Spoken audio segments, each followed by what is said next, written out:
वास्तव न्यूज में स्वागत है आपका। मैं हूं सरदार। हिंदू पर्व के लिए बहुत सारे सूफी संत, स्वामी जी, बहुत सारे नामी स्वामी जी यहाँ पर आकर तो अब तो खूब भाषण तो कर लिए, मगर अब पहले ये कहना चाहिए ताकि अपने अपने मठ, अपने अपने गांव, अपने अपने शहरों में पहले हम एक कर्तव्य निभाना है ताकि भगवा में रहकर उनको दीन और दुनिया की अच्छी नसीहत देना चाहिए, अच्छे रास्ते बताना चाहिए। बहुत सारे ऐसे हैं ताकि आज परंपरा जो चलते आया है आज वो लोगों को रास्ता बताने के लिए इसलिए कहते हैं वो स्वामी जी है, ताकि उनको एक नजर से भगवान के वेश में देखते हैं हिंदू धर्म के लोग और जनता। अब तो यहाँ पर ये तो बात सही है, ये तो अच्छे भाषण किए, लोगों को भी अच्छा लगा। कुछ लोग राजनीति के लोगों के हाथ कुछ लोग बिक गए हैं और कुछ लोग हिंदू पर्व संगठन के विरोध ही भाषण करते हैं और ना जाने यहाँ पर आकर अलग भाषण करते हैं, मगर अलग अलग जगहों पर इनके अलग अलग स्टाइल दिखाते हैं, रूप दिखाते हैं और वहां पर अपनी जय जयकार लेकर चले जाते हैं। मगर कुछ लोग अपने आप को भगवान ही मानते हैं, मगर ये दरअसल गलत है। ताकि सबसे पहले हमने कहीं एपिसोड हमारे वास्तव न्यूज में एक प्रसारण किया, मगर अब तक ना कोई हिंदू पर संगठन आवाज उठाई, ना किसी मठ के स्वामी जी ने आवाज उठाई और ना कोई लीडर नेता हिंदू पर संगठन के कोई आवाज उठाए। ये आवाज इसलिए कह रहा हूं ताकि विजयपुर शहर के मनगुल अक्षी के करीब एक बहुत पुराना हिंदू कब्रिस्तान है, मगर अब वहां पर आते आते वो कब्रिस्तान छोटा होते जाने लग गया है, अब वहां पर कब्जा होते जाने लग गया है, मगर अब तक कोई भी हिंदू पर संगठन के लोग ना आवाज उठाए और ना इसे कोई रुकावट के लिए खड़े हो गए। यहाँ तक कि ये मेंबर भी, कॉर्पोरेटर वो भी बीजेपी हिंदू के रहकर भी मगर यहाँ पर कब्जा होने लग गया है, वो भी खामोश है। हमको ये समझ में नहीं आ रहा कि ये सब मिले झूले हुए हैं क्या, और क्या ना जाने कितने पैसों में बिक गए, आखिर क्यों आवाज नहीं उठा पाने लग गए। अब ये कब्रिस्तान दान दिया हुआ कब्रिस्तान कहते हैं लोग, अब यहाँ पर सब लोग थोड़ा थोड़ा करके अब कब्जा होते जाने लग गया है। अब यहाँ पर किसी को दफनाना अब मुश्किल हो गया है, ऐसे तो जगह तो कब्जा होते जाने लग गया है। आखिर किसने इनको कागज पत्र बना के दे दिया है, किस अधिकारी ने दे दिया है, ये तो समझ के बाहर है। अब यहाँ पर कब्रिस्तान भी बचना मुश्किल है। अपने आप को बहुत सारे लोग हिंदू पर्व के लिए हिंदू पर गर्व की बातें करते हैं, विरोध की बातें भी करते हैं और हिंदू पर्व के संगठनों ने मजबूती बातें करते हैं, मगर यहाँ पर खामोश होने की एक ही क्या वजह है, ताकि एक ही सवाल उठता है, सब मिलजुल कर यहाँ पर क्या कुछ खरीदा गया है इनको, क्या इनकी आवाज क्या इसलिए दब गया है। अब यहाँ पर सब बंद होते जाने लग गया है। क्या आते दिनों में अगर कोई मर गया क्या अपने अपने घरों में दफनाएंगे, क्या यहाँ पर क्या इस जगह के लिए क्या आवाज उठाएंगे। तब तो यहाँ पर आप तो सारा यहाँ पर महानगर पालिका के अधिकारियों ने आखिर बहुत सारे जगह अब यहाँ पर कब्जा हो गया है, आखिर किसने दी इनको अनुमति। अब तो ये हिंदू पर संगठन तो जीरो है, मगर कोई भी कहता नहीं इनको हीरो है, मगर जो कब्रिस्तान के लिए जो हक के लिए लड़ते हैं उसको हम वही कहते हैं जो ये हिंदू पर संगठन के सच्चे कट्टरवादी है। हम ये नहीं कहते ये सब बिके हुए ये चिल्लर लोग है, ताकि एक कब्रिस्तान को बचा नहीं सकते, ये अपने धर्म को क्या साथ देंगे, अपने कर्तव्य पर क्या साथ देंगे। अब तो ये तो कब्रिस्तान आते आते चले जाने लग गया है और यहाँ पर तो बहुत सारे स्वामी जी आए, बहुत सारे यहाँ पर लोग स्वागत किए, बहुत सारे हिंदू पर लीडर्स आ गए हैं, उनको भी बहुत बड़ी स्वागत किए हैं, मगर सब बेकार है, ये किसी काम के नहीं है, सिर्फ भाषण के लिए उतना ही है, बाकी काम के लिए कुछ भी नहीं है। अगर काम होता तो आज ये हिंदू पर संगठन कोई भी अगर इस कब्रिस्तान के लिए आवाज उठाते, मगर कोई भी आवाज नहीं उठाते, इसलिए हम ये नाकाम लोग हैं, ताकि ये किस काम की नहीं है, सिर्फ चुनाव के लिए है, राजनीति के लिए है, झूठे बातें करने के लिए, झूठे वादे करने के लिए ये सब संगठन बनाए हुए ये लोग हैं और कुछ नहीं है। अगर उतना ही दम होता तो आज ये रुका कर बताते, ताकि यहाँ पर कागजात है या नहीं, तहकीकत करना है ये कब्रिस्तान है और इसको बचाना ये हिंदू का धर्म है। यहाँ पर धर्म भी नहीं है, कर्म भी नहीं है, सिर्फ यहाँ पर बोली है, गोली भाषण है। तो आइए देखेंगे एक रिपोर्ट में।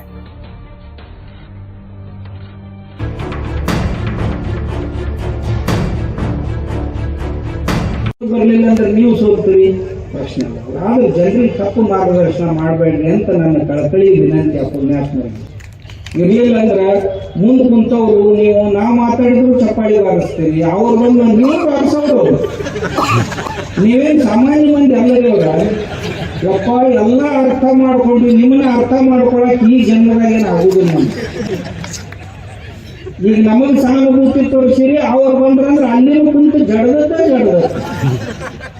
ಯಾಕೋ ಸ್ವಾಮಿ ಹೀಗಾಗಿ ಮಾತಾಡ್ತೀನಿ ನಮ್ಮ ದೇವರಿಗೆ ಅಂತ ನೀವು ಕೇಳಿದ್ರಿ ಅಂದ್ರೆ ನನಗಿಂತ ಮಾತಾಡೋ ಅವಶ್ಯಕತೆ ಬರ್ತಿರ್ತಾನೆ. ನಿಮ್ಮ ಕರ್ತವ್ಯ ಇರ್ತದು. ಅವ್ರು ಏನ್ ಹೇಳಕ್ ಹೊಂಟಿದ್ರು, ಮನ್ಯಾನ್ ಜಗಲಿನಾಗಿ ದೇವರೆಲ್ಲ ಹೋಗಿ ಹೊಳಿ ಹೋಗಿರಿ ಅಂದ್ರಪ್ಪ. ನಿಮ್ಗೆ ಒಗ್ಯಾಕ್ ತಯಾರಿದ್ರಿ ನೀವು, ನಾನು ಒಂದೇ ಮಾತಿನಾಗ ಒಗ್ಯಾರಿದ್ರೆ ಅಂದ್ರೆ ನೋಡಿ ನಾನು ಬರ್ತೀನಿ. ಈಗ ನಿಮ್ ಕೂಡ ಎಲ್ಲಿ ಒಗಿತೀರಿ ನೋಡ್ತೀರಿ, ನಾವು ಹೊಳೆ ಮಾಡ್ಕೊಂಡು ಮತ್ತೆ ಹೊಳೆ ತರವ ನಾವು ಇಲ್ಲ. ಹೌದಾ? ಎರಡನೇದ್ದು ನಮ್ಮ ಅಜ್ಜವ್ರು ಆಗಲೇ ಹೇಳಿದ್ರು, ನಿಮ್ಮ ದೇವರಿಗೆ ನಿಮ್ಮ ಮನೆ ದೇವರಿಗೆ ಹೋಗ್ತೀರಿ, ಹೋಗ್ಬೇಡ್ರಿ ಅಂದ್ರೆ ನಿಮ್ಗೆ ನಡೀತೈತೇನೋ? ಎಲ್ಲರಿಗೂ ಮನೆ ದೇವರು ಅದಾವೋ ಇಲ್ಲೋ? ನಿಮ್ಮ ಊರಾಗ ಗ್ರಾಮ ದೇವರು ಅದಾವೋ ಇಲ್ಲೋ? ಊರಾಗ ಜಾತ್ರೆ ಮಾಡ್ತಿರೋ ಇಲ್ಲೋ? ಅವ್ರ ಜಾತ್ರೆ ಮಾಡ್ಬೇಡ ಅಂತಾರೆ ಬಿಡೋರನ್ನು. ಅಲ್ಲ, ಬಿಟ್ಟಿದ್ರೆ ಅಂದ್ರೆ 850 ವರ್ಷ ಹೋಗ್ತಿದ್ವು ಶಿವಾನಿ. ಇವ್ರು ಮಾತಾಡಿದ್ದಿಲ್ಲ. ಬಾಗಲಕೋಟೆಯಾಗ ಒಂದು ಗುಡಿಯಾಗ ಹೋಗಿ ಯಾರೋ ಗುಡಿ ಮುಂದೆ ಪ್ರವಚನ ಮಾಡಕ್ ಹತ್ತಿದ್ರು. ಅವ್ರು ಕತೆ ಹೇಳ್ತೀನಿ, ಕೆಲವು ವರ್ಷದ ಹಿಂದಿನ ಮಾತ. ಆ ಗುಡಿಯಾಗ ಆರತಿ ನಡ್ವೈತಿ, ನಗಾರಿ ಬಾರ್ಸಕತ್ತಾರ. ಇವ್ರು ದೇವ್ರಿಗೆ ಬೈಯಕ್ ಶುರು ಮಾಡಿ ಹೊರಗ ಗುಡಿ ಮುಂದಾನ. ಆ ಊರಾಗ ಮಂದಿ ಏನು ಬಡಿಗೆ ತಗೊಂಡು ಬಂದ್ರು. ಶಿರೂರಾಗಿದ್ ನಾವು ಹೇಳೋದು, ಬಾಗಲಕೋಟೆ ಹತ್ತಿರ ಶಿರೂರಾಗಿ ಅದಿರೋನಿಲ್ಲ ಐತ್ ನೋಡಿದ್ರು. ಬಡಿಗೆ ತಗೊಂಡು ಅಂತ ಹಾಕಿದ್ರು. ಯಾರ ಪಟಕ ಅಲ್ಲೇ ಬಿದ್ದು, ಕೆಲವು ಮಂದಿ ಲುಂಗಿನ ಅಲ್ಲೇ ಬಿಚ್ಕೊಂಡು ಬಿದ್ದು, ಗಂಟಿ ಹೊಲ್ದಾಗ ಹಾಕಿ ಓಡ್ತಿದ್ದು. ಒಬ್ಬ ಮನುಷ್ಯ ಇದ್ದ, ಅವ ನಮಗೆ ಭಾಳ ಬೇಕಾವ. ಹಿಂದಾಗಡೆ ಅವ್ರಿಗೆ ಸಾಕ್ಷಾತ್ಕಾರ ಆಗಿತ್ತು. ಅವ್ರು ನಮ್ಮ ಹತ್ರ ಬಂದು ಹಲ್ಲ ಮುರಿದ್ರು. ಅವ್ರು ನೋಡಿದ್ರು. ಅವ್ರ ಹೆಸರು ಹೇಳುದಿಲ್ಲ, ಹೋಗ್ಯಾನ ಶಿವನ್ ಭಾಳದವ್ರ ಹೆಸರು ಹೇಳಲ್ಲ. ಗುಡಿಯಾಗ ಹೋಗಿ ಅವರ ವ್ಯವಸ್ಥೆ ಮಾಡಿಕೊಟ್ಟಾರ, ಮತ್ತೆ ಅವ್ರಿಗೆ ದೇವ್ರಿಗೆ ಬೇಯತ್ತಿರ್ತಾರೆ. ಇದಂತಪ್ಪ, ಇದಕ್ಕೆ ನಿಮ್ ಸಂಬಂಧ ಐತೇನ್ರಪ್ಪ? ಎಲ್ಲರಿಗೂ ಇಲ್ಲ. ಮತ್ ನಿಮ್ಗಿಲ್ಲ ಅಂದದ್ದನ್ನು ನಾ ಇಲ್ಲ ಅಂದೆ. ಕತ್ತಿಗೆ ಲತ್ತಿ ಪೆಟ್ಟು, ಕುದುರೆಗೆ ಜಬರಿ ಪೆಟ್ಟು ಅಂದ್ರೆ ಹೌದಲ್ಲ? ಅವು ಕುದುರೆಗೆ ಕತ್ತಿ ಟ್ರೀಟ್ಮೆಂಟ್ ಮಾಡಬಾರ್ದು, ಕತ್ತಿ ಕುದುರೆ ಟ್ರೀಟ್ಮೆಂಟ್ ಮಾಡಬಾರ್ದು. ಯಾವ ಟ್ರೀಟ್ಮೆಂಟ್ ಯಾವ್ದು ಬೇಕೋ ಹಂಗ ಮಾಡ್ಬೇಕು. ಹಂಗಿದ್ರೆ ಅವ್ರಿಗೆ ಆ ಭಾಷೆ ತಿಳಿತೆ. ನಾ ಬಿಜಾಪುರ ಮನುಷ್ಯ ಆಗಿರೋದ್ರಿಂದ ಬಿಜಾಪುರ ಭಾಷಾದಾಗ ಮಾತಾಡಿದೆ. ನೀವೆಲ್ಲ ಆ ಕಡೆ ಮೈಸೂರು ಕಡೆ ಭಾಷಾದಾಗಿರೋ ಮಂದಿ, ನಿಮ್ಗೆ ಅದು ಒಂದು ಜರ ಕಠಿಣ ಅನಿಸ್ತದೆ. ನಮ್ಮಲ್ಲೇ ಏನು ನಾವು ಮಾತಾಡ್ತಾ ಹಿಂಗೆ ಎಷ್ಟು ಹೇಳಿದ್ರು ಕಳೋರು ಮಗ ಅವನು ಮೇಟ್ಲೆ ಹೊಡ್ಕೊಂತವ ಅವನು ಹಿಡ್ಕೊಂಡು. ಇವು ನಮ್ಮಲ್ಲಿ ಸಹಜ ಅನ್ನೋ ಮಾತ್ರ. ಇವು ಇದೇನು ಭಾಳ ವಿಶೇಷ ತಿಳ್ಕೊಬೇಡ್ರಿ. ಅವಕ್ಕೆ ಭಾಳ ಒತ್ತನ್ನು ಕೊಡಬೇಡ್ರಿ. ಸಣ್ಣ ರೀತಿಯಾಗಿಲ್ಲ. ಮತ್ತಿನ್ನಂತಾರ ಸ್ವಾಮಿಗಳಾದವ್ರು ಹಿಂಗೆ ಮಾತಾಡಲ್ಲ, ಮತ್ತು ನಾ ಮಾತಾಡ್ಲಿಕ್ಕೆ ಯಾರು ಮಾತಾಡೋರು? ನೀವಂತರೂ ಯಾರು ಅನ್ನಲಿಲ್ಲ. ಇವ್ರು ನಮ್ಮ ಅಪ್ಪಗಳಂತರು ಎಲ್ಲರೂ ಅಂದ್ರು, ಯಪ್ಪ ನಾವಂದ್ರೆ ಏನು ಗತಿ ಆಗ್ತೈತಿ ಅಂತಂದ್ರು. ಮತ್ತೆ ಯಾವ ಹೊಳ್ಳಿ ಬಡಿಸ್ಕೊಳಕ್ ತಯಾರಲ್ಲ ಅವನ ಅನ್ಬೇಕಲ್ಲ. ಹೌದಂತೇಳಿ ಅಲ್ಲಂತೇಳಿ ಅವ್ರ ಧೈರ್ಯ ಬೇಕೋ ಬೇಡ? ನೀವು ಏನೇನು ಮಾಡ್ತಾರೆ ಮಾಡಿರಪ್ಪ ನೋಡ್ತೀನಿ. ನಾವೊಂದು ಹೋಗೋದು ಕುಂತೀನಲ್ಲ, 3 ತಿಂಗಳತ್ತು ನಾವೊಂದು ಬಾಂಬ್ ಹೋಗಿ ನೀವು ಪಟಾಕಿ ಜನ ಸಿಡಿತಾವ ಮಾಡಿ ಎಲ್ಲಿಗೆ ಬಂದಾವ ಹೇಳೀಗ. ನೀವು ಕೈ ಮುಗಿತೀವ್ರಿ, ಬಂದ್ ಮಾಡ್ರಿ ಅಂತ ನನಗೆ ಅವರೇ ಬಂದ್ ಮಾಡ್ರಿ. ನಾ ಹಂಗ ಅಲ್ಲಿ ನೀವು ಶುರು ಮಾಡ್ರಿ, ನೀವು ಬಂದ್ ಮಾಡ್ರಿ ಅಂತ ನಾ ಅಂದೆ. ಏನ್ ದೊಡ್ಡ ಮಾತಾಡ್ತೀರಿ, ಬಂದ್ ಮಾಡಿಬಿಡ್ರಿ. ಒಬ್ಬರು ಅಂತಾರ, ಯಪ್ಪ ನಿನ್ನಿಂದಾಗಿ ನನಗೆ ಸ್ಟೆಂಟ್ ಹಾಕೊಳ್ಳೋದು ಬಾಳಿ ಬಂತು ಅಂತ. ಹಾರ್ಟ್ ಅಟ್ಯಾಕ್ ಆಗ್ಯಾವ ಕೆಲ ಮಂದಿ. ಯಾಕಂತಂದ್ರ ಸನ್ ಆಗೋದು. ಮಂದಿ ಕೇಳಕ್ ಹತ್ತಾರ ಊರಾಗ ಹೋದ ಕೂಡಲೇ, ಹಿಂಗ್ಯಾಕ್ ಮಾಡಿದ್ರಿ, ಹಿಂಗ್ಯಾಕ್ ಮಾತಾಡಿದ್ರಿ ನೀವು ಅಂತ. ಒಬ್ರಂತೂ ಏನ್ ಹೇಳಿದ್ವಿ ಅಂದ್ರೆ, ಇನ್ ಮುಂದೆ ಇಲ್ಲಿ ತನ ಏನ್ ಬೈದು ಹೋತು, ಇನ್ ಮುಂದೆ ಆಯುಷ್ಯದಾಗ ಬಸವಣ್ಣ ರಾಷ್ಟ್ರೀಯತೆ ಇಷ್ಟು ಬಿಟ್ರೆ ನಾ ಮತ್ತೊಂದು ಮಾತು ಮಾತಾಡೋದಲ್ರಿ. ಕಾಡಸಿದ್ದೇಶ್ವರ ಅಪ್ಪಗಳಿಗೆ ಹೇಳ್ರಿ, ಅವ್ರು ಕರೆದ್ರೆ ಇವತ್ತಾನ ಬರಕ್ ತಯಾರಿಲ್ರಿ ಅಪ್ಪ, ಕೈ ಮುಗಿದ್ ನಾನು ನೀನು ಕರ್ನ ತಿಳ್ಕೊ. ಈ ಮಂದಿ ಎಲ್ಲ ನನ್ ಕೂಡ ನನ್ನ ಗತಿ ಏನಾಗಿದೆ ನಾ ಅಂತೀನಿ. ಯಾರ್ಯಾರಿಗೆ ಪಶ್ಚಾತ್ತಾಪ ಆಗೈತಲ್ಲ ಆ ಪುಣ್ಯಾತ್ಮರು ಎಲ್ಲರೂ ಬನ್ನಿ, ನಾವೆಲ್ಲರೂ ಕೂಡಿ ಚಲೋ ಕೆಲಸ ಮಾಡೋದು. ಯಾರು ಶತ್ರುಗಳಲ್ಲ. ನಿಮ್ಮದಂತೀರ ನಮ್ಮ ಋಗ್ವೇದದೊಳಗಿಂದ ನಮ ಶಿವಾಯ, ನಿಮಗ ವೇದಗಳು ಬೇಡ ಆಗ್ಯಾವಲ್ಲ, ಅದನ್ನು ನಮ್ಗೆ ಇಟ್ಟ ಹೋಗುದು. ನೀವು ಇಟ್ಟು ಹೊಸ ಮಠ ಕಟ್ಕೋರಿ, ಹೊಸ ಡ್ರೆಸ್ ಹಾಕೋರಿ. ಇವು ಕಾಲ ಕಡ ಹಾಕೋತಾರಲ್ಲ ಅವು ನಿಮ್ಮ ಏನದಪ್ಪ, ನಮ್ಮ ಹಾಕೊಂಡು ಮತ್ತೆ ನಮ್ಗ ಬೈಯೋದು ಸರಿ, ಇದು ಸರಿ ಅನ್ಸುತ್ತೆ. ಅದಕ್ಕೆ ಪೂಜ್ಯರಿಗೆ ನನ್ನ ಪ್ರಾರ್ಥನೆ ಏನು ಅಂದ್ರೆ, ನೀವೇನಾರ ಒಂದಿಷ್ಟು ಟೈಮ್ ತಗೋರಿ, ಹೊಸ ಸಿಸ್ಟಮ್ ತಯಾರು ಮಾಡಿ. ಒಂದಿಷ್ಟು ಟೈಮ್ ತಗೋರಿ. ಒಮ್ಮೆ ನಮ್ಗೆ ನೀರು ಕಲಿಯೋದು ಹೊಳಿದಿಲ್ಲ. ಯಾಕಂದ್ರೆ ಕಾಳಿ ಬಿಟ್ರೆ ನಾಳೆ ಊಟ ಸಿಗೋದು ಕಷ್ಟ ಆಕೈತಿ,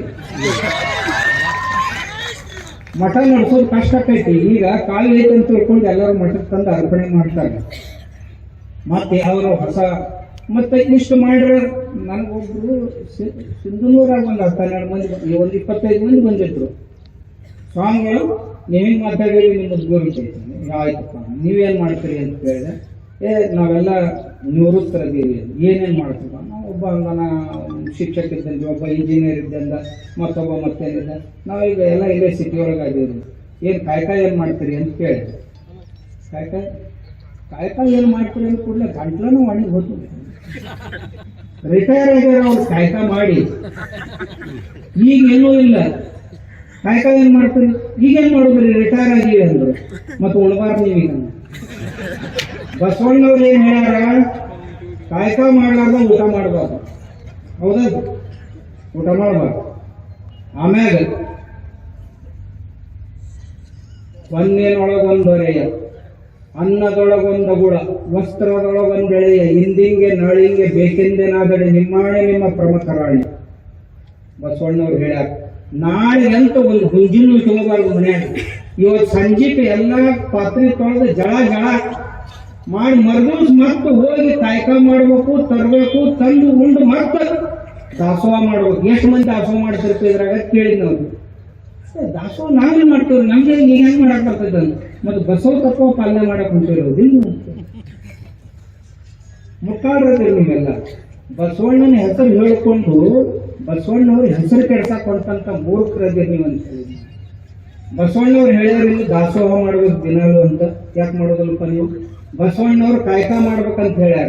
ನೀವು ಕುಂತು ನೋಡ್ತೀರಿ, ಕಾಯ್ಕಾಯಿ ಹೆಂಗ ಆಗುದಿಲ್ಲ. ಬಸವಣ್ಣವ್ರು ಸಮಾನತೆ ಏನು ಹೇಳ್ಯಾರ? ನಾ ಅವ್ರಿಗೆ ಕೇಳಿದೆ, ಮಕ್ಕಳು ಮರಿ ಎಸ್ ಅದಾವ ಅಂತ ಕೇಳಿದೆ. ಅಣ್ಣ ನನಗೆ 3 ಮಕ್ಕಳು ಅದಾವ್ರಿ, ನನ್ಗೆ 2 ಅದಾವ, ಒಬ್ಬ 4 ಅದಾವ ಅಂದ. ಮದುವೆ ಆಗಿ ಆಗ್ಯಾವ್ರಿ, ಎಲ್ಲರೂ ಮದುವೆ ಆಗಿ ಮೊಮ್ಮಕ್ಕಳದಾವ್ರಿ ಮನ್ಯಾಗ. ಹಾಗಾದ್ರೆ ಬಸವಣ್ಣವ್ರ ತತ್ವದ ಪ್ರಕಾರ ಎಷ್ಟು ಮಂದಿ ಮಕ್ಕಳು ಮದುವೆ ಮಾಡಿದೆ? ಎಲ್ಲ ಬಸವ ತತ್ವದ ಪ್ರಕಾರ ನಾವು ಇದನ್ನು ಮಾಡೀವ್ರಿ, ಹೂವ ಹಾಕೆಲ್ಲ ಮಾಡೀವಿ. ಅದು ಅಲ್ಪ ಬಸವ ತತ್ವ. ಹರಳೆಯ ಮದುವರ್ಸರ ಮಕ್ಕಳು ಮದುವೆ ಮಾಡಿದ್ರಲ್ಲ, ಹಂಗ ನಿಮ್ಮ ಮಕ್ಕಳಿಗೆ ಎಷ್ಟು ಮಂದಿ ಮಾಡಿರಿ? ನಿಮ್ಮ ಮಕ್ಕಳಿಗೆ ಎಷ್ಟು ಮಂದಿ ಇಂಥ ಮದುವೆ ಮಾಡಿರಿ ಅಂತ ಪ್ರಸಂಗ ಬಂದಿಲ್ಲ ಬಿಡ್ರಿ. ಯಾಕ ಪ್ರಯತ್ನ ಮಾಡಕ್ ಬರ್ತಿದ್ದಿಲ್ಲ. ಒಬ್ಬ ಮಾಗಾರ ಹರಳೆಯ ಮಗಳು ಸಿಗ್ತಿದ್ದಿಲ್ಲ ನಿಮ್ಗೆ ಸೊಸಿ ಅಂತ ತಗೊಳಕ್. ಇರ್ಲಿಲ್ಲ ಅಂದ್ರೆ ಹರಳೆಯ ಮಗ ಶೀಲವಂತ ಒಬ್ಬ ಸಿಗ್ತಿದ್ದಿಲ್ಲ ನಿನಗೆ ನನ್ನ ಮಗಳು ಕೊಡ್ಲಾಕ. ಬರೀ ಬಾಯಿಂದ ಮಾತಾಡ್ತೀನಿ ನಾನು. ದಯವಿಟ್ಟು ಈ ಗುಡ್ಗುಡಿಕೆ ಕೆಲಸ ಬಿಡಿ. ಅವ್ನು ಗುಡ್ಗುಡಿಕೆ ಹೇಳ್ತಾನೆ, ನಿಂದ ಹಂಗ ಆಕತಿ, ನಿಂದ ಹಿಂಗ ಆಕತಿ, ₹1 ಕೊಡುವ ಮಕ್ಕಳು. ಅಲ್ಲಿ ನಿನಗೆಲ್ಲ ಎಷ್ಟು ಮುಂದಿನ ಕೇಳಿಕತ್ತಂದ್ರೆ ನೀ ಯಾಕೆ ₹1 ಕಟ್ಟಾಡ್ಬೇಕು? ಅದಕ್ಕೆ ಇದನ್ನ ಮಾಡಕ್ ಹೋಗ್ಬೇಡ. ಇದನ್ನ ಬಿಟ್ಬಿಡ್ರಿ. ಬಿಟ್ಟು ನಿಜವಾದ ಬಸವಣ್ಣವ್ರ ಜೀವನ ಬದುಕಕ್ಕೆ. ನಾ ಸ್ವಾಮಿಗಳಿಗೆ ಕೇಳಿದೆ, ನೀವೇನು ಕಾಯ್ಕ ಮಾಡ್ತೀರಿ ಅಂತ. ಏನಿಲ್ಲ, ಕಾಯ್ಕಾಯ ಏನಿಲ್ಲ. ಪ್ರಸಾದ ಮಾಡ್ತೀವಿ, ಮಾಡಿಸೋ ಪ್ರಸಾದ ಮಾಡಕ್ ಹೇಳಿಲ್ಲ ಬಸವಣ್ಣವರು. ಪ್ರಸಾದ ಮಾಡಿಸ್ರಿ ಅಂತ ಹೇಳ್ಯಾರ, ದಾಸೋಹ ಮಾಡಿಸ್ರಿ ಅಂತ ಹೇಳ್ಯಾರ. ಇವ್ರು ತವ ಹೊಡಿತಾರೆ. ಅದಕ್ಕೆ ದಯವಿಟ್ಟು ಪೂಜ್ಯರಲ್ಲಿಯೂ ನಾನು ಅವ್ರಿಗೆ ಕೇಳ್ಕೊಂಡೆ, ನೀವು ಕಾಯ್ಕ ಮಾಡಿ. ನಿಜವಾದ ಬಸವ ತತ್ವ ಆಚರಣೆ ಮಾಡುವವರು ನಾವು. ಬರ್ರಿ ನಮ್ಮ ಹೊಲದಾಗ ನಾವು ಹೊಲ ಮಾಡ್ತೀನಿ, ದಿನ ಆಕಳಿ ಸಗಣಿ ತೆಗಿತೀನಿ, ಹಾಲು ಹಿಂಡ್ತೀನಿ, ಸ್ವಾಮಿ ಆಗಿದ್ರು ಸಹಿತ ಎಲ್ಲಕ್ಕೂ ಸೇವೆ ಮಾಡ್ತೀನಿ. ಮಠದಾಗ ನಿತ್ಯ ಪ್ರಸಾದ ಮಾಡಿ ದಿನ 4,000 ಮಂದಿ 6,000 ಮಂದಿ ಪ್ರಸಾದ ಮಾಡ್ತಾರೆ, ದಾಸೋಹ ಮಾಡ್ತೇನೆ ಅಂತ ನಿಮಗೆ ಕೇಳುವ ಅಧಿಕಾರ ನನಗೈತೆ ಅಂತ ಹೇಳಿ. ಇಲ್ಲಿ ನಾನೇ ಮಾಡಲಿಲ್ಲ ಅಂದ್ರೆ ನಿಮ್ಗೆ ಹೆಂಗೆ ಕೇಳೋಣ? ಬರ್ರಿ, ನಾ ವರ್ಷಾನ ಆಕಾರ ಲಗ್ನ ಮಾಡಿಸ್ತೀನಿ. ಯಾರು ಲವ್ ಮ್ಯಾರೇಜ್ ಮಾಡ್ಕೊಂಡವ್ರು ಅಲ್ಲ. ನಾನೇ ಹೇಳ್ತೀನಿ ಭಕ್ತರಿಗೆ, 40% ಭಕ್ತರು ನಮಗೆ ದಲಿತರದ ನಮ್ಮ ಶಿಷ್ಯರ. ಅವ್ರ ಹುಡುಗರನ್ನ ಅವ್ರಿಗೆ ಕೊಡಿಸ್ತೀನಿ, ಅವ್ರ ಹುಡುಗರನ್ನ ಅವ್ರಿಗೆ ಕೊಡಿಸ್ ಲಗ್ನ ಮಾಡಿಸ್ತೀನಿ. ಬರ್ರಿ, ನೀವು ಮಾಡಿಸ್ತೀರಿ ನೋಡೋಣ ಬರ್ರಿ ಅಂತ. ನಾವು ಬಾಯ್ಕಿ ಸ್ವಾಮಿಗಳು ದಸರಾ ಹೇಳ್ಬಿಡ್ತೀನಿ ಸುಮ್ಮನೆ ನಿಮ್ಮ ಶಿವಣ್ಣನ ಹತ್ರ ಹೋಗ್ಬೇಕ, ಸೋಮಣ್ಣನ ಹತ್ರ. ಸೋಮಣ್ಣ ಹುಷಾರ್ ಮನುಷ್ಯ, ಕಾಳಜಿ ಬಿಜೂರು ಹಾಕೊಳ್ಳಂದ್ರೆ ಹೌದಂದ್ರೆ ಬಾಯ್ಕಿ ಸ್ವಾಮಿಗಳು ಮಾತಾಡ್ತಾರೆ.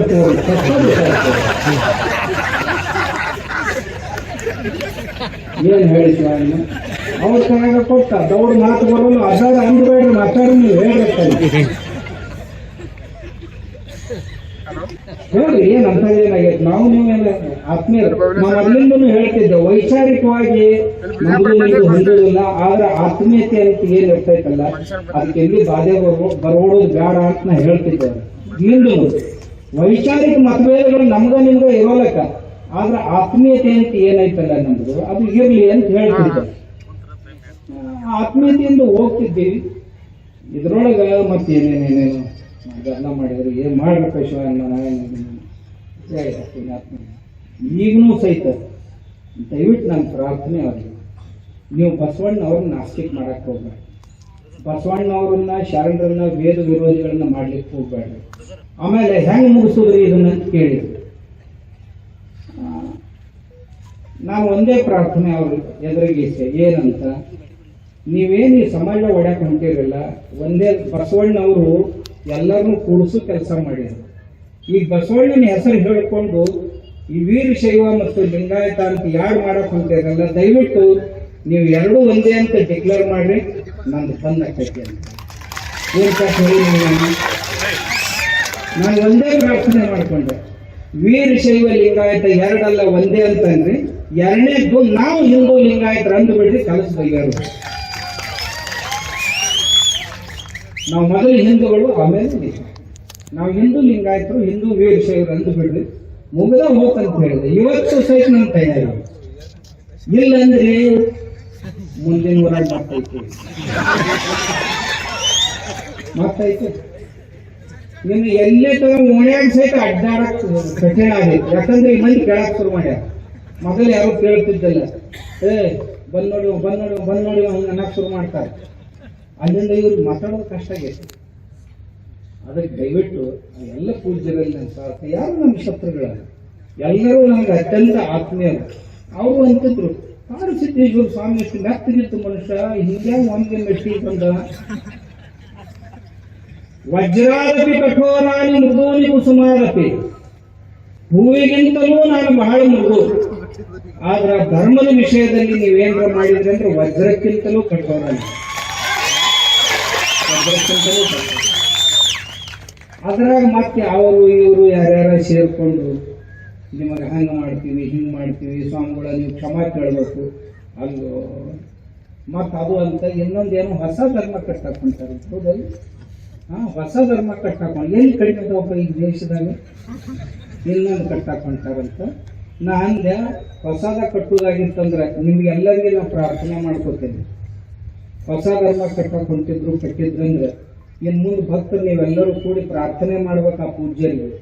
ನೀವು ಹೊಸ ಧರ್ಮ ಕಟ್ಟಿರಿ, ಹೊಸ ಮಠ ಕಟ್ಬೋದು, ಇದು ಹಳೆ ಖಾಲಿ ಮಾಡ್ರಿ.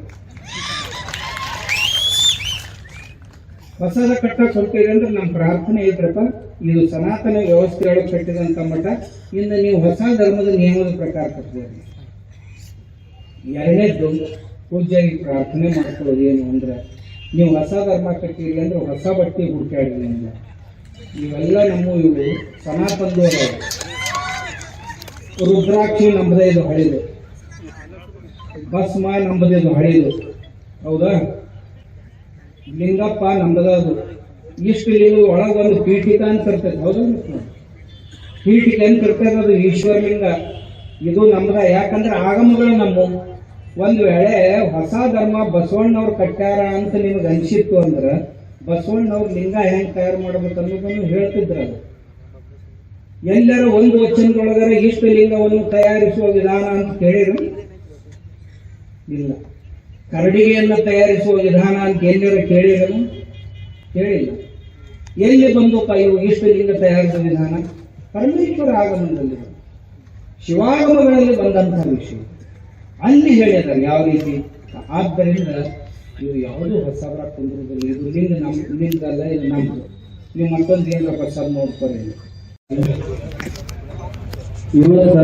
ಇವತ್ತ ನಾಳೆ ಅನ್ಕೊಂಡ ಕಡೆಗೆ ಇವತ್ತು ಸೇರಿ ಎಲ್ಲರೂ ಇದು ಮಹಾರಾಷ್ಟ್ರದಲ್ಲಿ ಆಗಬೇಕಾದಂತಹ ಸಮಾವೇಶ ಆಗಿತ್ತು. ಇದನ್ನೇ ಬಹಳ ಬಂದೇವು. ಕೆಲವು ಮಂದಿ ಈ ಕಾಡಸಿದ್ದೇಶ್ವರ ಸ್ವಾಮಿ ಹಿಂಗೆ ಮಾತಾಡ್ತಾನಂದ್ರೆ ಹೆಂಗಲ್ಲ ನಾನು ನೋಡೋಣ ಬಂದವರು ಒಂದಷ್ಟು ಮಂದಿ ಇರ್ತಾರೆ.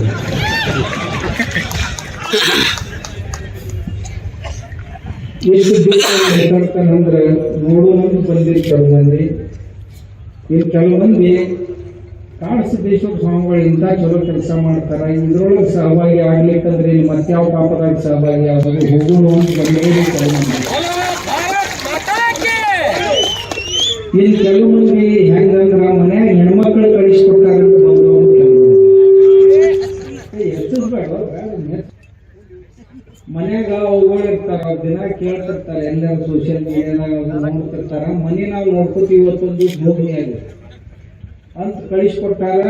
ಹಂಗ ಬಂದು ಎತ್ತುಗಳು ಒಳಗ. ಇನ್ನು ಕೆಲವು ಜನ ಯುವಕರೇನದಾರ, ಇಷ್ಟು ಮಂದಿ ಅಪ್ಪಗಳು ಬಂದಾರ, ಎಲ್ಲರಿಗೂ ದರ್ಶನ ಆಗ್ತೈತಿ, ಎಲ್ಲರಿಗೂ ಮಾರ್ಗದರ್ಶನ ಆಗ್ತೈತಿ. ಬಟ್ ನಾವು ನಮ್ಮ ಧರ್ಮ ಉಳಿಸಕ್ ಹೋಗ್ಲಿಲ್ಲ ಅಂದ್ರೆ ಮಸೀದಿಗೆ ಹೋಗಿ ನಮಾಜ್ ಮಾಡಬೇಕು ಅಂತ ತಿಳ್ಕೊಂಡು ಈ ಸಮಾವೇಶಕ್ಕೆ ಬಂದವರು ಬಹಳ ಮಂದಿ. ನಿಮ್ಮೆಲ್ಲರಿಗೂ ತುಂಬ ಹೃದಯದ ವಂದನೆಗಳು. ಎಲ್ಲ ತಿಳಿದರು ಮಾತಾಡ್ಯಾರ. ಮೊದಲನೇದ್ದು ಬಬಲೇಶ್ವರದಾಗ ಯಾಕೆ ಈ ನಮ್ಮ ಅಣ್ಣಗಳು ಏನು ಬಂದು ನಿಂತಾರಲ್ಲ, ಅವರು ಜನಪ್ರತಿನಿಧಿಗಳು ಇವರೆಲ್ಲರೂ. ಮಂದಿ ಮನಸ್ಸಿನೊಳಗೆ ಏನು ಪ್ರಶ್ನೆ ಇರ್ತಾವನ್ನೆಲ್ಲ ಅವ್ರು ನಮಗೆ ಕೇಳ್ತಾರೆ. ಕೇಳಿ ಉತ್ತರ ಕೊಡುವಂಥ ಜವಾಬ್ದಾರಿ ಅವ್ರ ಮೇಲೆ ಇರ್ತದೆ. ಗೊತ್ತಿರಪ್ಪ ಆ ಎಲ್ಲರನ್ನೂ ಕೇಳಿ ಬಬಲೇಶ್ವರದಾಗ ಹೇಳ್ತಾರೆ. ಅದಕ್ಕೆ ನಮ್ಮ ಪೂರ್ವದಲ್ಲಿ ಬಹಳ ಮಂದಿ ಮಹಾತ್ಮರು ಉತ್ತರನೂ ಕೊಡ್ತಾರೆ. ನಾವೇನು ಎತ್ಕೊಂಡವ್ರು ಸ್ವಲ್ಪ ಯಾರು ಕರೀತಾರೆ ಅವ್ರಂತ ಹೋಗ್ತೀವಿ. ಅದಕ್ಕೆ ಇಲ್ಲಿಯವರು ಬಾ ಅಂದ್ರು ಇಲ್ಲಿ ಬಂದೀವಿ ಅಷ್ಟೇ. ನೀವೇನು ತಿಳ್ಕೊಂಡ್ರಿ ಯಾರನ್ನಾರ ಹಣ್ಯಾಕ್ ಬಂದೀವಿ ಅಂತಾರೆ. ನೀವು ಕಿವಿ ಅದ್ರ ಸಲುವಾಗಿ ಭಾಳ ನಿಗರಿ ಕುಂತಿರ್ತಾವ. ಅವನು ಹಣ್ಯಾಕ್ ಬಂದಾರೇನು, ಇವನು ಹಣ್ಯಾಕ್ ಬಂದ, ನಾವು ಯಾರನ್ನೂ ಹಣ್ಯಾಕ್ ಬಂದವ್ರು ಅನ್ಸೋಣ. ದೇವ್ರ ಹಣಿತಾನೆ, ಯಾರನ್ನು ಹೇಳ್ಬೇಕವ್ರನ್ನ ನಾವು ಹಣಿಯೋರಾಗ. ನಾವು ದೇವರಲ್ಲಿ ಪ್ರಾರ್ಥನೆ ಮಾಡ್ಕೊಳ್ಳೋರು. ಎಲ್ಲ ನಮ್ಮ ಜನಸಾಗರ ಬಂದೈತಿ. ಬಸವಾದಿ ಶರಣರು ಹಿಂದೂ ಬೃಹತ್ ಸಮಾವೇಶ ಅಂತ ಹಿಂಗ್ಯಾಕೆ ಹೆಸರು ಕೊಟ್ರಿ ಅಂತೂ ನಾವು ಕೇಳ್ಯಾರ ನಮ್ಮ ಅಣ್ಣಗಳೆಲ್ಲರೂ. ಮತ್ತೇನು ಹಿಂದೂ ಸಮಾವೇಶ ಅಂತ ನಡೀತಿರ್ತಲ್ಲ, ಬಸವಾದಿ ಶರಣರು ಇದೇನು ವಿಚಿತ್ರ ಅನ್ನಿಸ್ತೈತ್ರಿ ನಮ್ಗ ಅಂತಂತಾರೆ. ಯಾಕಂದ್ರ ಬಸವಾದಿ ಶರಣರನ್ನ ಕೆಲವು ಮಂದಿ ಪೇಟೆಂಟ್ ಮಾಡ್ಕೊಂಡ. ಅವ್ರ ಬಗ್ಗೆ ನಾವು ಅಷ್ಟೇ ಮಾತಾಡೋರು, ಜಗತ್ತಿನಾಗ ಮತ್ತೊಬ್ಬರಿಗೆ ಯಾರಿಗೆ ಅವ್ರ ಮೇಲೆ ಅಧಿಕಾರ ಇಲ್ಲ ಅನ್ನುವಂಥ ಒಂದು ತಿಳುವಳಿಕೆಯನ್ನು, ತಪ್ಪು ತಿಳುವಳಿಕೆಯನ್ನು ಸಮಾಜದೊಳಗೆ ನಿರ್ಮಾಣ ಮಾಡ್ಯಾರ. ಆ ತಪ್ಪು ತಿಳುವಳಿಕೆಯನ್ನು ತೆಗೆದು ಹಾಕುವ ಸಲುವಾಗಿನ ಬಸವಾದಿ ಶರಣರ ಬೃಹತ್ ಹಿಂದೂ ಸಮಾವೇಶ. ಯಾಕಂದ್ರೆ ಬಸವಾದಿ ಶರಣರು ಯಾರ ಅಪ್ಪನ ಸೊತ್ತು ಅಲ್ಲ. ಒಂದ ಮಾತ 10 ಸಾರಿ ಮಾತಾಡಿದ ಕೂಡಲೇ ನಾವು ಅದರ ಮಾಲೀಕರಾಗ್ತೀವಿ ಅಂತ ದಯವಿಟ್ಟು ಯಾರು ಭಾವಿಸುವಾಗ. ಯಾರ ತತ್ವಗಳು ಜಗತ್ತಿಗೆ ಜಗನ್ಮಾನ್ಯ ಆಗ್ತಾವು ಅವ್ರು ಎಲ್ಲರಿಗೂ ಅಷ್ಟೇ. ಬಸವಣ್ಣವರ ಮತ್ತು ಶರಣರ ತತ್ವಗಳು ಜಗನ್ಮಾನ್ಯ ತತ್ವಗಳಾಗಿರೋದ್ರಿಂದ ಅವ್ರು ಯಾರು ಶರಣರು ತಮ್ಮ ಸ್ವತಂತ್ರ ಅಸ್ತಿತ್ವವನ್ನು ತೋರಿಸುವಂಥ ಪ್ರಯತ್ನವನ್ನು ಎಂದೂ ಮಾಡಿದವರು. ನಮ್ಮ ಹಿಂದೂ ಸಮಾಜದ ಒಂದು ಭಾಗವಾಗಿಯೇ ಇದ್ದಂಥವ್ರು. ಇನ್ನು ಮತ್ತೆ ಪ್ರಶ್ನೆ ಬಂತು ಏನಂತ, ಬಸವಾದಿ ಶರಣರು ಹಿಂದೂಗಳು ಹೆಂಗ? ಯಾಕಂದ್ರೆ ಒಂದೇ ಮಾತ 10 ಸಾರಿ ನಾವು ಸಾಲಿ ಹೋದಾಗ ಹೈಸ್ಕೂಲ್ದಾಗ ಸಂಸ್ಕೃತ ಕಲೆ ಒಂದು ಕಥೆ ಬರ್ತಿತ್ತು ನಮ್ಗೆ. ಸಂಚಿತ ಕರ್ಮ ಉಂಡಲ್ಲದೆ ಬಿಡಲು, ಪ್ರಾರಬ್ಧ ಕರ್ಮ ಭೋಗಿಸದಲ್ಲದೆ ಹೋಗದೆಂದು ಶ್ರುತಿ ಸಾರುತ್ತಾ ಇದ್ದಾವೆ ನೋಡ. ಅಲ್ಲಿ ಬಸವಣ್ಣವರು ವೇದಗಳನ್ನು ಒಪ್ಕೊಳ್ಳಂಗಿಲ್ಲ ಅಂತ ಹೇಳಿದ್ರು ಈಗ ಪ್ರವಚನ ಮಾಡುವ ಸ್ವಾಮಿಗಳು. ಈ ಬಸವಣ್ಣವ್ರ ವಚನದೊಳಗೆ ಹೇಳ್ಯಾರ, ಪಂಡಿತನಾಗಲಿ ಮೂರ್ಖನಾಗಲಿ ಸಂಚಿತ ಕರ್ಮ ಉಂಡಲ್ಲದೆ ಬಿಡಲು, ಪ್ರಾರಬ್ಧ ಕರ್ಮ ಭೋಗಿಸದಲ್ಲದೆ ತೀರದು ಅಂತ ಇಷ್ಟು ಸ್ಪಷ್ಟವಾಗಿ ಬಸವಣ್ಣವ್ರು ಹೇಳ್ತಾ, ತಾನಾವ ಲೋಕದೊಳಗಿದ್ದರೂ ಬಿಡಲು ಇದನ್ನ ಶ್ರುತಿ ಸಾರುತ್ತಾ ಇದ್ದಾವೆ ನೋಡ. ಶ್ರುತಿ ಅಂದ್ರೆ ಉಪನಿಷತ್ತುಗಳು, ಉಪನಿಷತ್ತುಗಳಂದ್ರೆ ವೇದದ ಅಂತಿಮ ಭಾಗ. ಹಾಗಾದ್ರೆ ಬಸವಣ್ಣವರು ವೇದಗಳನ್ನು ಒಪ್ಕೊಂಡಂಗ ಆತಂತಿರೋ ಇಲ್ಲಂತಿರೋ? ಮತ್ ಇವರೆಲ್ಲ ಏನ್ ಹೇಳ್ಕೊಂತ ಹೊಂಟಾರಲ್ಲ, ಇದು ನಿಜ ಏನು? ಜನರನ್ನ ಭ್ರಮಿತರನ್ನಾಗಿಸೋದು, ಜನರ ತಲೆ ಕೆಡಿಸೋದು ಇಂಥ ಕೆಲಸ. ಅವರ ಪಾದ ಪದ್ಮಗಳಲ್ಲಿ ನಮ್ಮ ಪ್ರಣಾಮ ಮಾಡಿ ನಮ್ಮ ಅರಿಕೆ ಏನು ಅಂದ್ರೆ, ಬಸವಣ್ಣವ್ರ ಸಾಹಿತ್ಯವನ್ನು ಚೆನ್ನಾಗಿ ಓದ್ರಿ. ಸುಮ್ಮನೆ ಒಂದು 4-6 ವಚನ ಬಾಯ್ಪಾಟ್ ಮಾಡ್ಕೊಂಡು ಹೆಂಗ್ ಬಾಯಿಗೆ ಬಂದಂಗೆ ಜಾಡಿಸ್ಕೊತ ಹೊಂಟಿರಲ್ಲ ಈ ಉದ್ಯೋಗ ಬಂದ. ಇದರಿಂದ ಸಮಾಜಕ್ಕೆ ಏನು ಒಳ್ಳೇದಾಗುವುದಿಲ್ಲ. ಸಮಾಜವನ್ನು ದಾರಿ ಬಿಡಿಸ್ತೀರಿ ನೀವು, ದಾರಿ ತಪ್ಪಿಸ್ತೀರಿ ನೀವು. ದಯವಿಟ್ಟು ಇಂಥ ಕೆಲಸ ಮಾಡಕ್ ಹೋಗ್ಬೇಡ್ರಿ. ಇವನು ಓದ್ರಿ. ಕರ್ಮ ಫಲ ಗೂಡಿ ಕೂವರ ಸಂಗಮ ದೇವನಿಗೆ ಆತ್ಮ ನೈವೇದ್ಯವ ಮಾಡಿದವನೇ ಧನ್ಯ ಅಂತ 773ನೇ ವಚನ ಇದು ಬಸವಣ್ಣವರು. ಆಮೇಲೆ ಇವು ವೇದವನ್ನು ಒಪ್ಕೊಂಡಿಲ್ಲ ಬಸವಣ್ಣವರು ಅಂತ ಇನ್ನೊಂದು ಮಾತನ್ನು ಹೇಳ್ತಾರೆ. ಕಾಡು ಸಿದ್ದೇಶ್ವರದ ಒಂದು ವಚನವನ್ನ, ವೇದವನ್ನು ಓದುವವ ಯಾರ ಮಗನ ಅಂತಾರೆ ಬ್ಯಾಡ್ರಿ, ಶಾಸ್ತ್ರವನ್ನು ಓದುವವ ಸೂಳೆಯ ಮಗ ಅಂತಂದ್ರು. ತಾವು ನಿರ್ಣಯ ಮಾಡ್ರೆ ಇದನ್ನ ಈ ವಚನವನ್ನ ಬಹಳ ಮಂದಿ ಈ ಸೋಷಿಯಲ್ ಮೀಡಿಯಾದಾಗ ಓಡಿಸ್ತಾರೆ. ಅದರ ತಾತ್ಪರ್ಯ ಏನು ಅಂತ ಇವ್ರು ಯಾರು ಓದಿಲ್ಲ. ಇದರ ಅಪ್ಪನಂತ ವಚನಗಳ ಕಾಡು ಸಿದ್ದೇಶ್ವರರು ಅದಾವ್ರಿ, ಇವರಿಗೆ ಚಂದಾಗಿ ಆರತಿ ಮಾಡುವಂತ ವಚನಗಳದಾವ. ಆದ್ರೆ ನಾವು ಹೇಳಕ್ ಹೋಗಿಲ್ಲ. ನಾ ಈಗ ಇದರ ಅರ್ಥ ಏನ್ ಹೇಳೋದು ಅಂದ್ರ, ಶಾಸ್ತ್ರವನ್ನು ಓದುವವರೆಲ್ಲ ಸೂಳೆಯ ಮಕ್ಕಳು ಅಂತ ಅಂದಿದ್ರು ಅಂದ್ರ, ಹೋಗೋ ಹಳಪಟ್ಟಿ ಅವ್ರ ಮ್ಯಾಗ ತಮ್ಮ ವಿಶ್ವಾಸ ಐತೋ ಇಲ್ಲ ಇಲ್ಲಿ ಕುಂತವ್ರದ್ದು. ಆ ಪುಣ್ಯಾತ್ಮ ಬರ್ಲಿಲ್ಲ ಅಂತಂದ್ರೆ ನಮ್ಮ ವಚನ ಶಾಸ್ತ್ರವನ್ನು ಇವತ್ತು ನೋಡಾಕ ಸಿಗ್ತಿದ್ದಿಲ್ಲ. ಆ ಮನುಷ್ಯ ಇಡೀ ತನ್ನ ಜೀವನವನ್ನ ವಚನ ಶಾಸ್ತ್ರಗಳ ವಚನದ ಕಟ್ಟೆಗಳನ್ನು ಊರಿಗೆ ಹೋಗಿ ತಂದು ತನ್ನದೇ ಆದಂತ ಪ್ರಿಂಟಿಂಗ್ ಪ್ರೆಸ್ ನಲ್ಲಿ ಮುದ್ರಿಸಿ ಈ ನಾಡಿಗೆ ನೀಡಿದವನು. ಶರಣರನ್ನ ಪರಿಚಯಿಸಿದವರು ಯಾರಾದ್ರೂ ಇದ್ರೆ ನಮ್ಮ ವಚನ ಪಿತಾಮಹ ಪ್ರಭು ಹಳಕಟ್ಟಿಯವರು. ಆ ಹಳಕಟ್ಟಿಯವರು ತಾವು ರಚಿಸಿದಂತ ಆ ಪುಸ್ತಕಕ್ಕೊಂದು ಹೆಸರು ಕೊಟ್ಟಾರೆ, ವಚನ ಶಾಸ್ತ್ರ ಸಾರ ಅಂತ. ಅಂದ್ರೆ ವಚನಗಳಿಗೆ ಶಾಸ್ತ್ರ ಅಂದ್ರಂತಿರೋ ಇಲ್ಲಂತಿರೋ ಅಂದ್ರಲ್ಲ. ಹಾಗಾದ್ರೆ ಈ ಶಾಸ್ತ್ರ ಓದೋರಿಗೆ ಏನಂತೀರಿ? ನಾ ಅನ್ನೋದಿಲ್ಲ. ಈ ಆಗಲೇ ಅಂದಿದ್ರಲ್ಲ ಅದನ್ನ ಅಟ್ಟ ಹೇಳಿದೆ, ಈಗ ನಾ ಅನ್ನೋದಿಲ್ಲ. ಇವ್ರು ಒಬ್ಬರ ಅಂದಿಲ್ಲ. ಮತ್ತೆ ಇದು ವಚನವೂ ಶಾಸ್ತ್ರವೇ. ಯಾವಾಗ ಕ್ರಮ ಬರುತ್ತಲ್ಲ, ಸ್ಥಳಕಟ್ಟುಗಳ ಮೇಲೆ ಮಾತಾಡಕ್ ಹೋಗ್ತೀವಲ್ಲ, ಅವಾಗ ಅದು ಶಾಸ್ತ್ರ ಆಗಿಬಿಡುತ್ತೆ.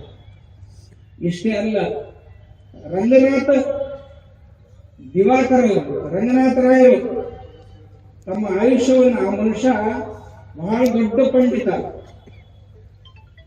ಅವರು ಸಹಿತ ಒಂದು ಪುಸ್ತಕ ಬರೆದ, ವಚನ ಶಾಸ್ತ್ರ ರಹಸ್ಯ ಅಲ್ಲ, ಎಲ್ಲರೂ ಓದ್ಬೇಕು ಅಂತ ಪುಸ್ತಕ ಬರೆದ. ಅದ್ರೊಳಗ ಒಂದು ಮಾತನ್ನು ಬರ್ತಾರೆ, ಎಲ್ಲಿ ಎಲ್ಲಿ ಜ್ಞಾನದ ಮಾತುಗಳು ಬರ್ತಾವ ಅದಕ್ಕೆ ವೇದ ಅಂತ ಕರಿಬೇಕು ಅಂತ ಆರ್ ದಿವಾಕರ್ ಅವರು ಹೇಳ್ಯಾರ. ಹಾಗಾದ್ರೆ ಶರಣರು ಬಸವಣ್ಣವರು ವೇದಗಳನ್ನು ಒಪ್ಕೊಂಡಿದ್ರು ಇಲ್ಲೋ ಅನ್ನೋದನ್ನ ಅವ್ರವ್ರ ವಿಚಾರಕ್ಕೆ ಬಿಟ್ಟು ಬಿಡೋದು. ಶರಣರಂತೂ ಒಪ್ಕೊಂಡಿದ್ರು. ಇಲ್ಲ ಅಂತ ಅನ್ನೋರು ನನ್ನ ಹತ್ರ ಬರ್ರಿ, ನೀವ್ ಎಲ್ಲಿ ಅಂತೀರನ್ನ ಬರಕ್ ತಯಾರಿದ್ದೀನಿ, ಇಂಥದ ಒಂದು ವೇದಿಕೆ ತಯಾರು ಮಾಡ್ರಿ, ಅಲ್ಲಿ ಕುಂತ್ಕೊಂಡು ಚರ್ಚೆ ಮಾಡೋದು, ಕಿವಿ ಬಿಡಬಾರ್ದು ಅಂತ ಹೇಳ್ತಾರೆ. ಮಾತಾಡೋದೆಲ್ಲ ಭಾಳ ಐತೆ. ನಾ ಇನ್ನ ಹೊತ್ತೊಂಡ್ತಾನೆ ಮಾತಾಡ್ತೇನೆ, ನಮ್ಮ ಹತ್ರ ಬಿಡುದಿಲ್ಲ. ನನಗೆ ಈ ವಿಷಯ ಬಂದದ್ದೇನಪ್ಪ, ಬಸವಾದಿ ಪ್ರಮಥರನ್ನು ತಪ್ಪಾಗಿ ಅರ್ಥೈಸಿ ಅವರ ಬಗ್ಗೆ ತಪ್ಪು ತಿಳುವಳಿಕೆಯನ್ನು ಉಂಟು ಮಾಡ್ತಾ ಇದ್ದಾರಲ್ಲ, ಅದನ್ನೆಲ್ಲ ತೆಗೆದು ಹಾಕಿ ಶರಣರ ಕಾಯಕ, ಶರಣರ ದಾಸೋಹ, ಶರಣರ ಸಮಾನತೆ, ಶರಣರ ಪೂಜೆ, ಶರಣರ ನಿಷ್ಠೆ, ದೇವರಲ್ಲಿ ನಿಷ್ಠೆ ಎಂತ ದೇವ್ರಿ ಪ್ರತಿಯೊಬ್ಬ ಶರಣರಿಗೂ ಸಹಿತ. ಆಗಲೇ ನಮ್ಮ ಪೂಜೆಯಲ್ಲಿ ಹೇಳಿದರು ಶಂಕರಾಗೌಡ ಸ್ವಾಮಿಗಳು, ಎಲ್ಲ ಶರಣರಿಗೂ ಅವರ ವಚನಗಳ ಅಂಕಿತ ನಾಮ ಅವ್ರ ಮನೆ ದೇವರದಾವ. ಬಸವಣ್ಣವ್ರಿಗೆ ಕೂಡಲ ಸಂಗಯ್ಯ ಮಧ್ಯರಾತ್ರಿಯೊಳಗೆ ಕಲ್ಯಾಣ ಬಿಟ್ಟರು. ಈ ಹರಳೆಯ ಮಧುವರಸರ ಮಕ್ಕಳ ಮದುವೆ ಆದ ನಂತರ ಬಿಡುವಂತ ಪ್ರಸಂಗ ಬಂತು. ಯಾಕ ಬಸವಣ್ಣವ್ರಿಗೆ ಹೋಗ್ಬೇಕಂದ್ರೆ ಇಷ್ಟು ದೊಡ್ಡ ನಾಡು ಬಿದ್ದಿತ್ತು, ಹೋಗ್ಲಿಲ್ಲ. ಕೂಡಲ ಸಂಗಮ ಯಾಕೆ ಬಂದರು? ಇಷ್ಟು ದೇವರದು, ಅವ್ರ ಕುಲದೇವರದು. ಆ ಕುಲದೇವರ ಮೇಲೆ ಇರುವಂತ ನಿಷ್ಠೆ ಮತ್ತೆ ಯಾವುದರ ಮೇಲೆ. ಮತ್ತೆ ಅದೇ ಕೂಡಲ ಸಂಗಪ್ಪಗ ಶಿವಾಂತ ಕರೆದ್ರು, ಅದಕ್ಕ ದೇವರು ಅಂತ ಕರೆದ್ರು ಎಲ್ಲರೂ. ಸೊಲ್ಲಾಪುರ ಸಿದ್ದರಾಮೇಶ್ವರನಿಗೆ ಅವ್ರ ವಚನಾಂಕಿತ ನೋಡಿದ್ರೆ ಕಪಿಲ ಸಿದ್ಧ, ಮಲ್ಲಿಕಾರ್ಜುನ, ಶ್ರೀಶೈಲ ಮಲ್ಲಿಕಾರ್ಜುನನ ನನ್ನ ಆರಾಧ್ಯ ಅಂತ ಹೇಳ್ಕೊಂಡ್ರು. ಅಕ್ಕ ಮಹಾದೇವಿ ತನ್ನ ವಚನದಲ್ಲಿ ಅಂಕಿತ ಏನಿಟ್ಕೊಂಡ್ರು ಅಂದ್ರೆ ಚನ್ನ ಮಲ್ಲಿಕಾರ್ಜುನ ಅಂದ್ರೆ ಶ್ರೀಶೈಲ ಮಲ್ಲಿಕಾರ್ಜುನ. ನಮ್ಮ ವಿಜಾಪುರದವರೇ ಆದಂತ ಹಾವಿನಾಳ್ ಕಲ್ಲಯ್ಯನವರು. ನೀವು ಇವತ್ತು ಹಾವಿನಾಳಕ್ಕೆ ಹೋದ್ರೆ ಕಲ್ಮೇಶ್ವರ ದೇವಸ್ಥಾನ ಐತಿ ನೋಡ್ರಿ ನೀವು. ಆ ಊರ ಗ್ರಾಮ ದೇವತೆನೇ ಅವ್ರದ್ದು ವಚನಾಂಕಿತವಾಗಿತ್ತು. ಎಲ್ಲ 770 ಶರಣರು ಏನು ವಚನ ಬರೆದಾರ, 700 ಮಂದಿ, ಎಲ್ಲರ ವಚನಾಂಕಿತಗಳು ಸಹಿತ ಅವ್ರ ಮನಿ ದೇವರ, ಅವ್ರ ಗ್ರಾಮ ದೇವರ ಅದಾವ. ಆದ್ರಿಂದ ಎಲ್ಲ ಶರಣರು ಹಿಂದೂಗಳಾಗಿದ್ರು ಅಂತ ನನ್ನ ಸ್ಪಷ್ಟ ಅಭಿಪ್ರಾಯ. ನೀವು ಅವರನ್ನು ಒಯ್ದು ನಾಸ್ತಿಕರನ್ನಾಗಿ ಮಾಡಬೇಡ ದಯವಿಟ್ಟು. ಯಾವ ಶರಣರು ಪ್ರಾಸಂಗಿಕವಾಗಿ 4 ಮಾತುಗಳು ಬಂದಿರ್ತಾವಲ್ಲ. ಈಗ ಶಂಕರಾಚಾರ್ಯರು ಸಹಿತ ಬ್ರಹ್ಮ ಸತ್ಯಂ ಜಗನ್ಮಿಥ್ಯಾ ಜೀವೋ ಬ್ರಹ್ಮಯೋ ನಾಪರ ಅಂತ ಹೇಳಿ, ಬ್ರಹ್ಮ ಒಂದೇ ಸತ್ಯ, ಜಗತ್ತೆಲ್ಲ ಮಿಥ್ಯ ಅಂತ ಹೇಳಿದ್ರು. ಹೇಳಿ ಮತ್ತೇನಂದ್ರು, ಒಬ್ಬ ಮುದುಕ 96 ವರ್ಷ ಡುಕ್ರೀಕರಣೆ ಅಂತ ಧಾತು ಪಾಠ